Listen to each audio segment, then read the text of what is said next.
dar inicio a este programa lleno de conocimiento e innovación en el ámbito de la ciudad, en conjunto con el técnico Andrés Hernández, técnico en urgencias médicas, con más de 20 años en urgencias médicas, actualmente gerente de la marca Spencer a nivel América Latina, quien nos trae el tema cambios tecnológicos en el ámbito prehospitalario. Démosle la bienvenida, por favor.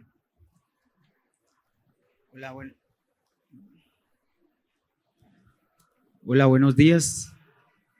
Más bien ahí, si no se escucha bien atrás, ¿sí se escucha bien? Ah, bueno, perfecto. Bueno, como decía, mi nombre es Andrés Hernández, yo vivo en Costa Rica y voy a hablarles un poco lo que son las tendencias, tanto en lo que es transporte y movilización. Quería hacerlo un poco más amplio, pero por un tema de tiempo me voy a enfocar solamente en dos rubros. Entonces, la idea es que puedan reflexionar cuántos de aquí hacen atención prehospitalaria. ¿Ustedes están involucrados en el segmento prehospitalario o hacen ambulancias, abordan actualmente? No. Ok.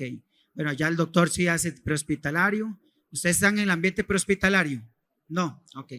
Bueno, entonces la idea de eso es que puedan reflexionar qué es lo que se está utilizando hoy día a nivel nacional y ver qué tendencias se están dando o qué pueden empezar ya a implementar a nivel de sus servicios de emergencia.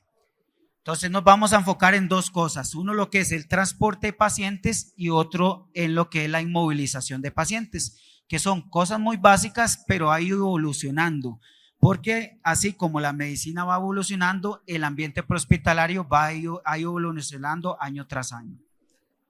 Entonces, un poco ahí de la historia, como para que conozcan de la historia de lo que es la atención prehospitalaria. Esto inicia desde la Edad Media, donde se hacían ya traslados de pacientes hacia un centro de urgencias o un hospital móvil donde se atendían y se le daban atención. En 1962 fue la primera vez donde ya se empezaban a hacer una inmovilización de fracturas femorales, que hay muchos vasos largos, si hay un sangrado femoral puede morir la persona. Entonces, con solamente ese cambio tecnológico hubo un aumento en la supervivencia y evitó un 70% la mortalidad.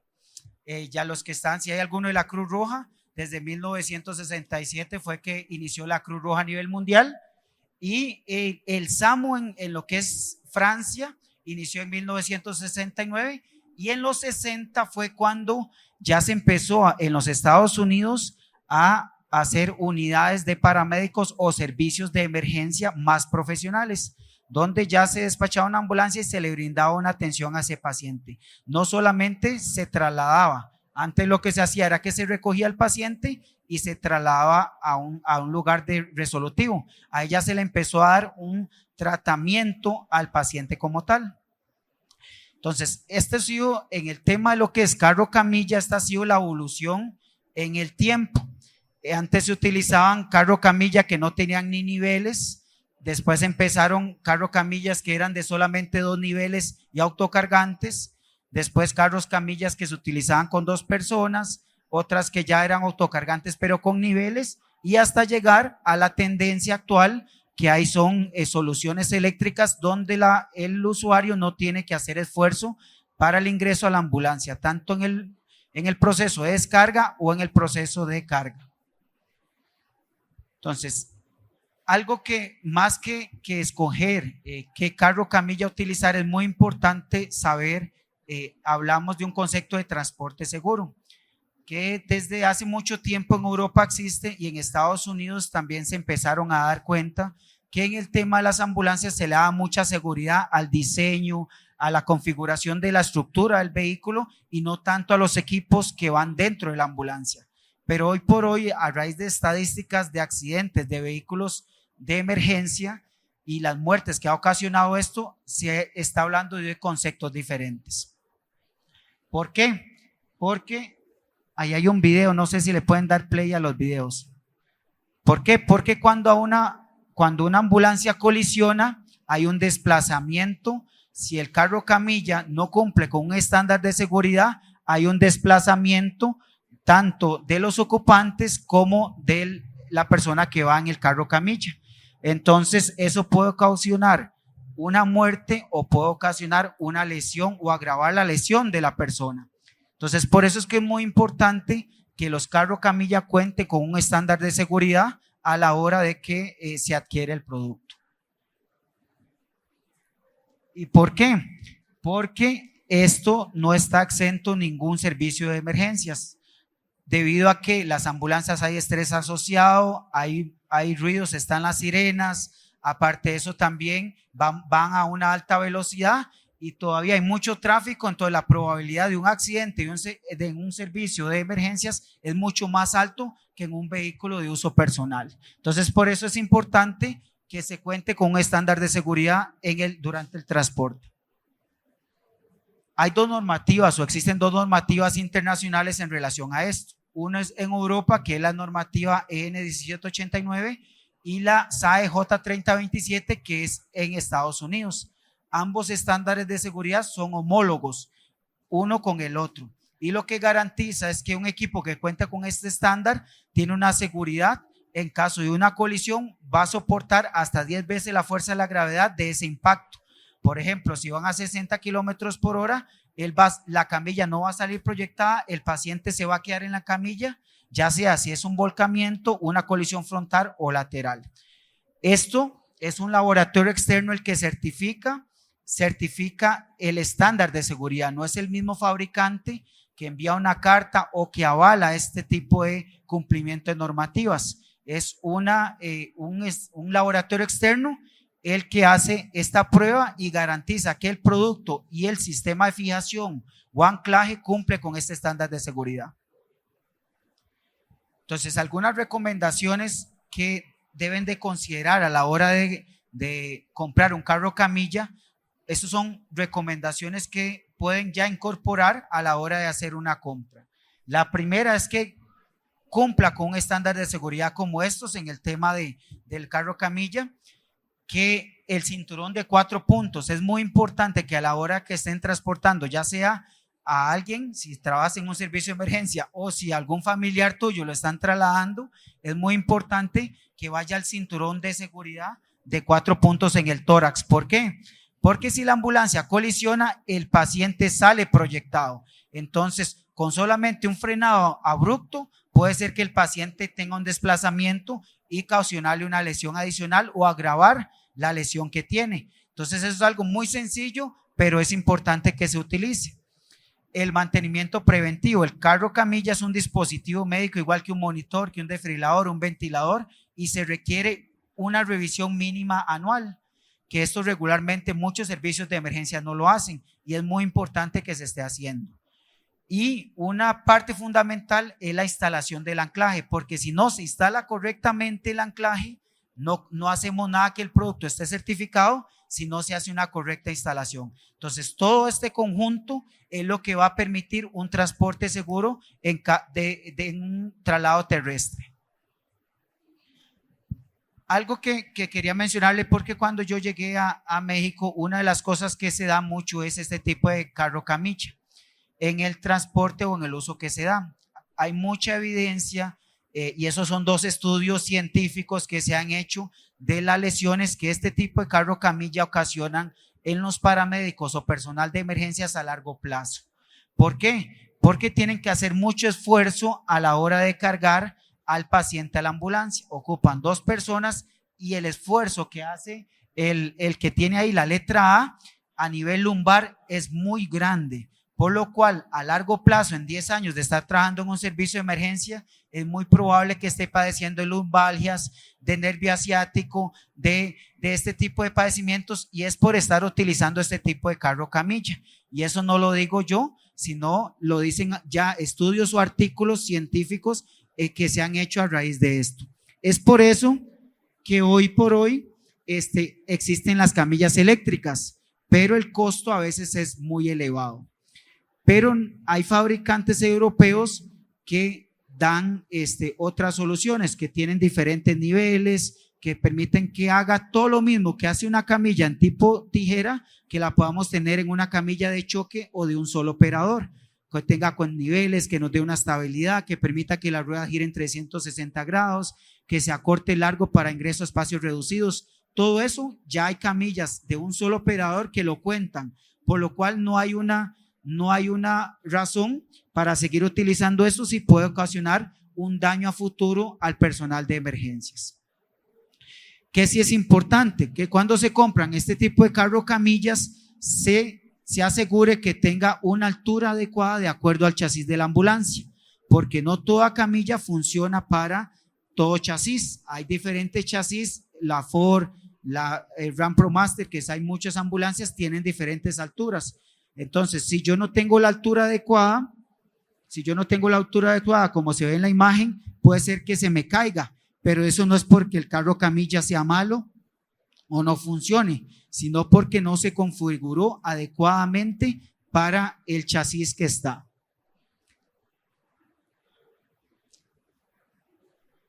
Ok, otra de las cosas que quería compartirles es que cuando hablamos de transporte hay muchas soluciones para transportar pacientes.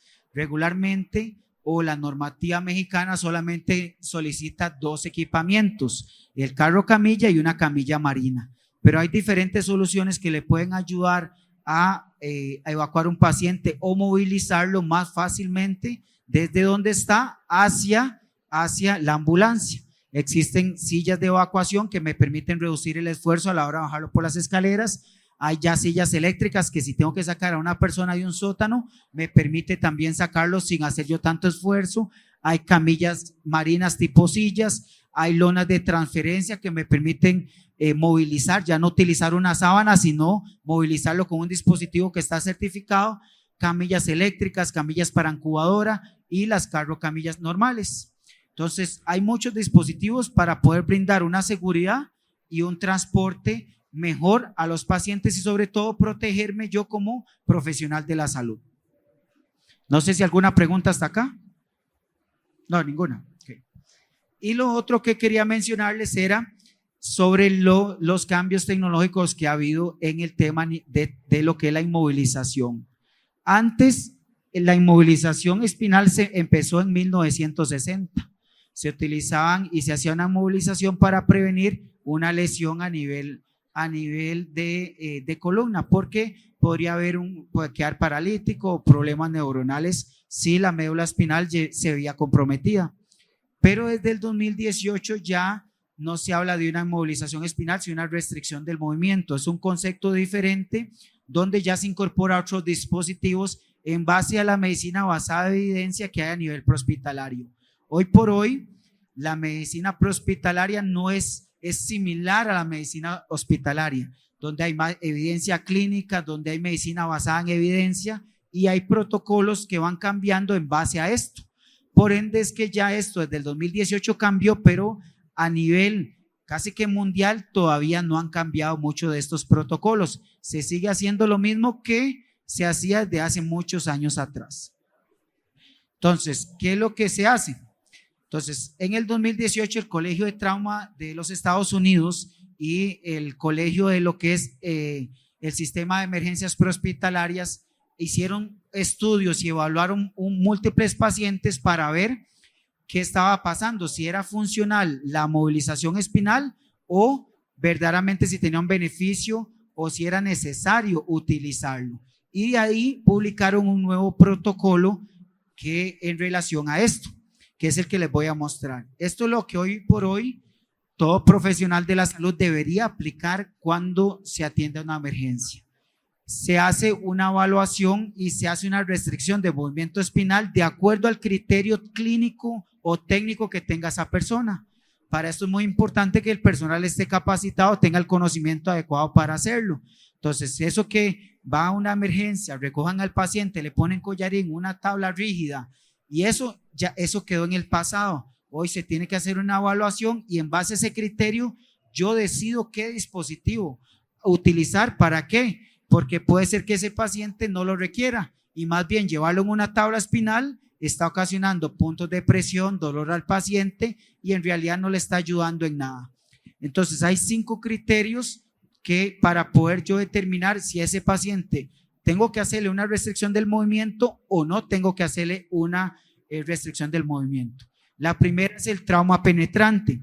Si, por ejemplo, un impacto de bala en el tórax no requiere una inmovilización, una restricción del movimiento. Que un impacto de bala en una pierna, no ocupamos hacer una inmovilización por protocolo, como se menciona a veces. Solamente se inmoviliza la pierna y lo pongo en el carro camilla. Si es un trauma cerrado, hay 5 criterios para poder yo determinar si tengo que hacerlo o no tengo que hacerlo. El primero es la alteración de la conciencia. Si el paciente está alerta, responde a las preguntas y todo, no es necesario hacer la restricción del movimiento espinal. El segundo criterio es el dolor o la sensibilidad en la línea media. Si a nivel de que yo palpo la columna vertebral, si hay dolor o hay incomodidad del paciente, si los signos o síntomas neurológicos, una parálisis, que tenga adormecimiento en alguna de las partes de las manos, que no sienta sus manos, ahí sí se recomienda una restricción del movimiento espinal.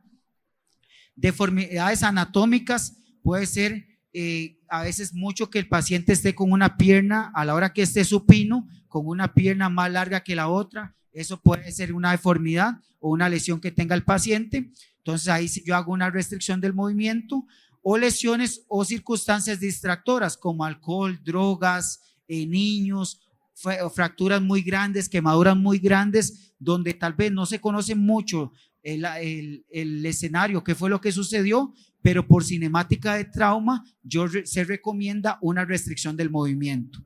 Entonces, cuando hablamos de restricción del movimiento, no estamos hablando de una tabla espinal. Puede ser un carro camilla, solamente el paciente colocado con los cinturones, puede ser una camilla tipo scoop, puede ser un colchón de vacío o como última opción una tabla espinal. Pero no es lo que de primera línea se debería estar utilizando hoy en el tema de inmovilización, por el concepto que ya cambió. Ya no sé, cualquier cosa no se tiene que inmovilizar por protocolo, sino valorar, y en base en eso se recomienda una restricción del movimiento. Ya hay estados en Estados Unidos o en Latinoamérica, Chile, Argentina, que ya estos protocolos están incorporados en los servicios de emergencia. Aquí en México, bueno, en mi país también, en Costa Rica, algunos lo aplican, pero no hay todavía una estandarización de protocolos a nivel nacional sobre esto, pero hacia eso es donde va la tendencia y hacia eso es donde vamos a llegar. Entonces, hoy una recomendación es que vayan pensando en incorporar más camillas tipo scoop, colchón de vacío, porque son dispositivos más funcionales que una tabla espinal en lo que es tanto paciente de trauma como en paciente médico. ¿Y por qué les quería comentar esto?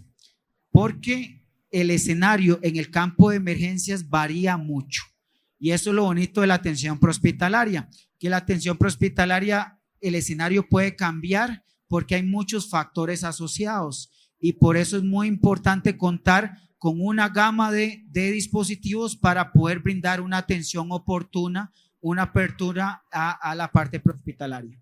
Entonces, una de las cosas que tenemos todo profesional de la salud es no causar más daño. Ese es como un principio que tenemos como profesionales de la salud, no causar más daño. Entonces, ¿cómo hacemos eso? Hay que responder de manera responsable y de manera adecuada. ¿Y cómo lo hacemos eso? Con dos cosas: con capacitación y con el equipamiento adecuado, porque podemos tener el conocimiento, pero si no tenemos los dispositivos adecuados, no podemos aplicar ese conocimiento a los pacientes y brindar una solución o una atención prehospitalaria oportuna. Eso era lo que quería compartirles. No sé si tienen alguna consulta, duda, comentario.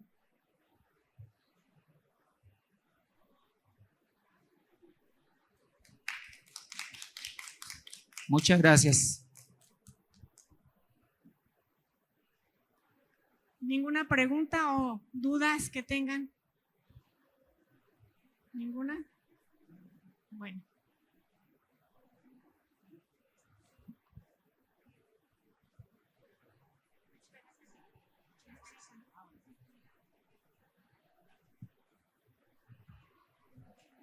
Damos las gracias al técnico Andrés Hernández por esta tan importante ponencia, y por parte de Medical Expo queremos hacerle entrega de este reconocimiento.